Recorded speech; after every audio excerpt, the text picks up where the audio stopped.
Greetings, my dear viewer. Today I have a good story for you.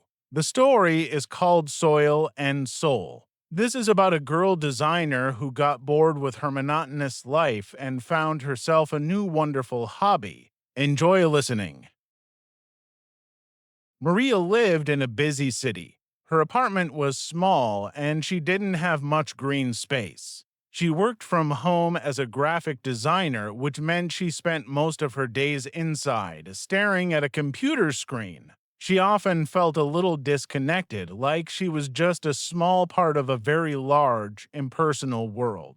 The city was full of noise and people, but sometimes she felt very alone. One Saturday, while walking through a less familiar part of her neighborhood, Maria saw a simple sign on a metal fence: Community Garden, Volunteers Welcome. Below it, there was a colorful, slightly messy drawing of vegetables and bright flowers. Maria had never gardened before. Her experience with plants was limited to keeping a small succulent alive on her desk.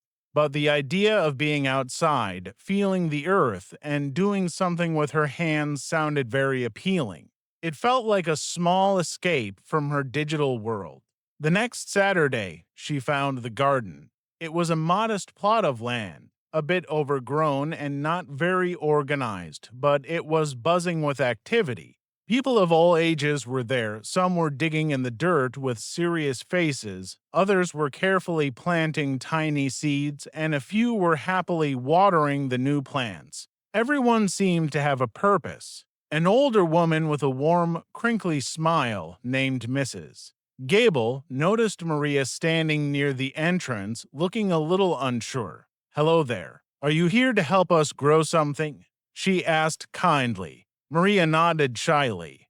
Mrs. Gable handed her a small, sturdy shovel and a packet of seeds. "These are for carrots," she said, her voice gentle. "Just dig a small hole, put 2 or 3 seeds in, and cover them gently. The rain will help them start."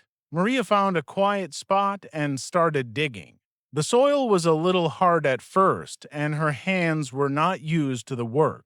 But as she continued, something shifted within her. The sun felt warm and pleasant on her skin. The smell of the damp earth, mixed with the faint scent of nearby flowers, was fresh and clean. She focused on putting the seeds in the ground, carefully covering them, feeling the texture of the soil. It felt good to do something so simple and real, something that had a visible, immediate purpose. Over the next few weeks, Maria visited the garden regularly. It became the highlight of her week.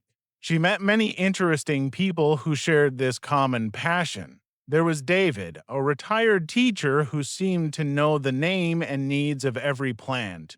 There was young Aisha, whose bright, colorful paintings of the garden's flowers decorated a notice board. And there was Mr. Henderson, a cheerful man who always had a funny story about his own past gardening failures and successes. They shared tools, offered advice, and often just shared laughter over a cup of tea. Maria felt a sense of belonging she hadn't realized she was missing. Maria learned practical things. She learned how to plant tomatoes so they would grow strong, how to water the plants just the right amount, and how to tell if a plant was getting enough sunlight or was perhaps getting too much. She watched with wonder as her little carrot seeds, the ones Mrs. Gable had given her, sprouted and grew into green tops. It was amazing to see something she had planted with her own hands grow and change day by day. One afternoon, the garden faced a problem. A group of teenagers, perhaps bored or thoughtless, had damaged some of the plants near the edge. The gardeners felt sad and a little angry, but instead of just complaining, they gathered to discuss it. Maria, who was becoming more confident, suggested they make a sign explaining how much hard work went into the garden and asking people to respect their space. David, the retired teacher, helped them write clear, polite words, and Aisha, the young artist, helped paint a beautiful, vibrant picture of a happy garden for the sign. Maria helped put it up in a visible spot. The sign made a noticeable difference.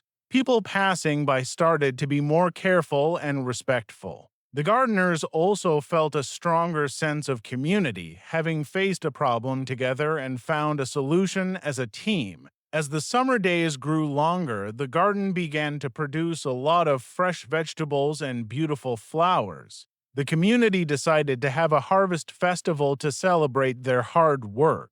Maria brought a large salad made with carrots and ripe tomatoes she had grown herself. It was simple, but the taste was incredibly fresh and satisfying. She felt a deep sense of pride and connection to the food she had helped create. Maria realized that the community garden had given her much more than just vegetables. It had given her a sense of purpose, a connection to nature, and a group of wonderful new friends who shared her passion. She was no longer just a graphic designer sitting alone in her small apartment. She was part of something bigger, something real, where she could contribute her time and energy and see the positive results of her efforts. The simple act of planting a seed had grown into something much more valuable, a beautiful garden both in the soil and in her heart.